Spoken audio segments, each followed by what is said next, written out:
Hello বন্ধুরা, আসসালামু আলাইকুম। আপনি কি ফেসবুকে ভিডিও আপলোড করতেছেন, ফেসবুকে আপনি কন্টেন্ট আপলোড করতেছেন এবং একজন সফল কন্টেন্ট ক্রিয়েটর হিসেবে আপনি হতে চান, তাইলে ভিডিওটা ভাই আপনার জন্য। তবে এ কথা আমি বলবো না ভাই যে আমার ভিডিওটা তুমি ভালো করে দেখো তুমি সাকসেস হবে। আমার ভিডিও দেখলে তুমি হয়তো সাকসেস নাও হতে পারো, কারণ আমি যে কথাগুলো বলবো প্রত্যেকটা কথাই কিন্তু তোমার বিরুদ্ধে চলে যাবে।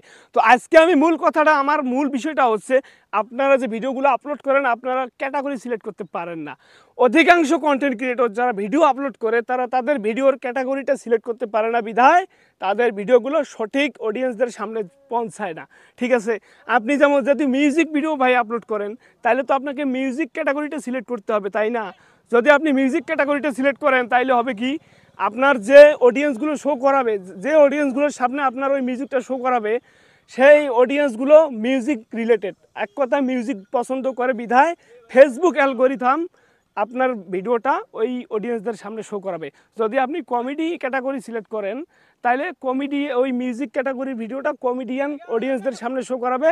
কমেডিয়ান অডিয়েন্সরা আপনার মিউজিক ভিডিওটা দেখবে না, ফলে আপনার ভিউজটা ডাউন হয়ে থাকবে। এবং যদি আপনি কোনো ক্যাটাগরি সিলেক্ট করতে না পারেন তাহলে ভাই ফেসবুক কীভাবে বুঝবে কার সামনে আপনার ভিডিওটা শো করাবে? আপনি বলেন তো দেখি। তো চলেন আমি মোবাইল স্ক্রিনে চলে যাচ্ছি, আপনাদেরকে দেখাবো কিভাবে আপনারা ফেসবুক ভিডিওর জন্য ক্যাটাগরি সিলেক্ট করবেন। ওকে, চলেন। আমরা চলে আসলাম আমাদের মোবাইল স্ক্রিনে, ফেসবুকে আমরা প্রবেশ করলাম ফেসবুক অফিসিয়াল অ্যাপসে। আপনি ফেসবুক লাইটেও সেম প্রসেসে পাবেন। তো আমরা আমাদের ফেসবুক অফিসিয়াল অ্যাপসে চলে আসার পর আমরা যদি মনে করো একটা রিলস আপলোড করব, তো আমরা যে ক্যাটাগরিটা আমরা সিলেক্ট করব, কিভাবে সিলেক্ট করব সেটা আমি তোমাদেরকে দেখাবো। এই যে উপরে প্লাস আইকন ভাই, সেই প্লাস আইকনে একটা ক্লিক করে দিতে হবে। প্লাস আইকনে ক্লিক করে দেওয়ার পর আমরা রিলস অপশনে চলে যাব। রিলস অপশনে গিয়ে আমি এমনিতে আপনাদের এক্সাম্পল হিসেবে একটা ভিডিও সিলেক্ট করে নিলাম। আমি এই ভিডিওটা সিলেক্ট করে নিলাম। ভিডিও সিলেক্ট করে নেওয়ার পর আমি নেক্সটে ক্লিক করব। ভাই এখানে আপনার আসল কাহিনীটা হচ্ছে এইখানে, আপনারা অধিকাংশ লোক বা অধিকাংশ কন্টেন্ট ক্রিয়েটর বা অধিকাংশ ফেসবুক ইউজাররাই জানে না যে আমি যে ভিডিওটা আপলোড করতেছি তার কোন ক্যাটাগরির মধ্যে পড়লো। আপনারা ক্যাটাগরিটা সিলেক্ট করতে পারেন না, ক্যাটাগরিটা কোন জায়গায় আছে আপনারা, অথচ সহজ একটা বিষয় কিন্তু আপনারা জানেন না। তো আমরা এখানে টাইটেল আংশাং যা পাই লিখলাম, ঠিক আছে। টাইটেল লেখার পর আমরা নিচের দিকে স্ক্রল করার পর এই যে ভাই আসল কাহিনী এখানে আমরা পাইলাম, দেখছেন? এই যে আপনি যদি এখানে নিচে দেখেন যে see more settings, one additional settings enable, ঠিক আছে।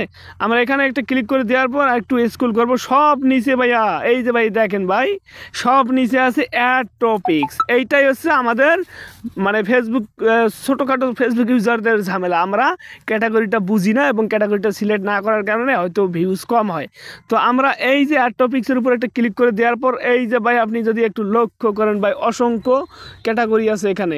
আপনি এই ক্যাটাগরিগুলোর মধ্যে আপনি যে কন্টেন্ট আপলোড করলেন সেটা যে ক্যাটাগরির মধ্যে পড়বে ওইটাই আপনাকে সিলেক্ট করতে হবে। তো আমি যেহেতু মিউজিক টাইপের ভিডিও, সেজন্য আমি করব কি, এই যে ভাই আমি ভালো করে দেখাচ্ছি, এই যে মিউজিক ভিডিওস, আমি এটা সিলেক্ট করে দেবো।